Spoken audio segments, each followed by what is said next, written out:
Israeli নেতাদের আক্কেল দাঁত উঠেছে কিনা সন্দিহান ইরান। ইসরায়েল কি তবে নির্বিষ ড্রোন হামলা চালিয়ে নির্বুদ্ধিতার পরিচয় দিয়েছে? ইরানের শীর্ষ নেতা হুঁশিয়ার করে দিয়েছেন, যে কোনো মাত্রার ইসরায়েলি আক্রমণের সর্বোচ্চ প্রতিক্রিয়া জানাবে তেহরান।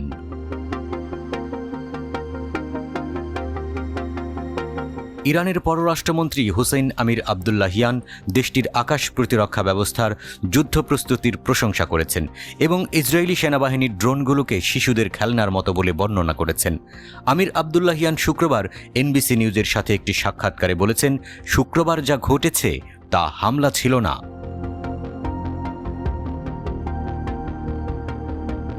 তিনি ইরানের কেন্দ্রীয় শহর ইস্পাহানে বিস্ফোরণের শব্দ এবং পরবর্তীগুলোর শব্দে মন্তব্য করেন যে আকাশ প্রতিরক্ষা ব্যবস্থা সন্দেহজনক বস্তুতে গুলি চালিয়েছে।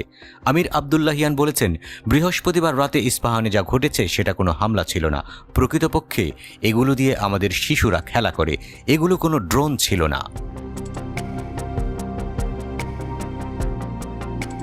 শীর্ষ ইরানি কূটনীতিক জোর দিয়ে বলেছেন যে তেহরান সংঘাত বাড়াতে চাইছে না, যদি না ইসরায়েল সরকার একটি মূর্খতা করে এবং একটি নতুন আক্রমণ না করে। তিনি বলেন, যতদিন আমাদের স্বার্থের বিরুদ্ধে ইসরায়েলের কোনো নতুন দুঃসাহসিকতা না হয় ততক্ষণ আমরা নতুন কোনো প্রতিক্রিয়া দিতে যাচ্ছি না। আমির আবদুল্লাহিয়ান অবশ্য জোর দিয়ে বলেছেন, ইসরায়েল আক্রমণ শুরু করলে ইরান অবিলম্বে এবং সর্বোচ্চ স্তরে প্রতিক্রিয়া জানাবে।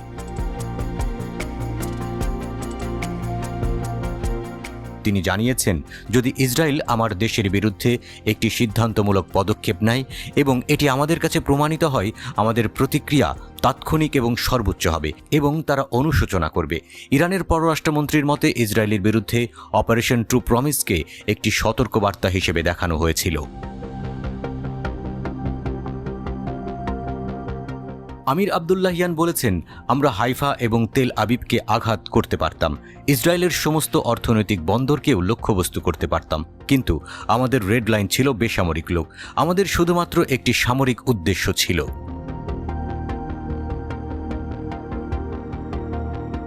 ইরানের ইসলামিক বিপ্লবী গার্ড 13 এপ্রিল রাতে ইসরায়েল অধিকৃত অঞ্চলগুলোতে ব্যাপক ক্ষেপণাস্ত্র এবং ড্রোন হামলা করে, যা ছিল ইসরায়েলে ইরানের প্রথম সারির আক্রমণ।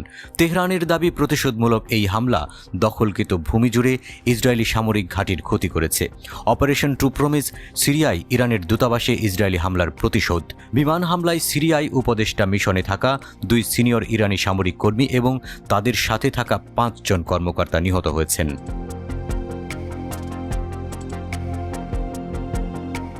আমির আবদুল্লাহিয়ান জানিয়েছেন, অক্টোবরে ইসরায়েলের বিরুদ্ধে গাজা ভিত্তিক প্রতিরোধ গোষ্ঠীগুলি দ্বারা শুরু করা অপারেশন আল আকসা ফ্লাড সম্পর্কে ইরানের কোনো পূর্বজ্ঞান ছিল না। তিনি হামাসকে ফিলিস্তিনি ভূমিতে ইসরায়েলি দখলদারিত্বের বিরোধিতাকারী মুক্তি আন্দোলন হিসেবে বর্ণনা করেন। ইরানের পররাষ্ট্রমন্ত্রী ইসরায়েলের প্রধানমন্ত্রী বেঞ্জামিন নেতানিয়াহুকে বিকৃত মস্তিষ্কের বলে অভিহিত করেছেন।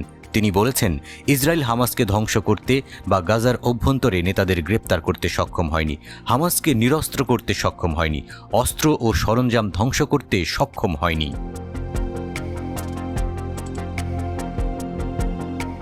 2024 সালে মার্কিন নির্বাচন প্রসঙ্গে এক প্রশ্নের জবাবে আমির আবদুল্লাহিয়ান বলেন, আমেরিকার কাছে ডেমোক্র্যাট এবং রিপাবলিকান 2 দলের মধ্যে কোনো বিশেষ পার্থক্য নেই, বরং ইরান আমেরিকার আচরণের ভিত্তিতে বাস্তবতা বিচার করবে।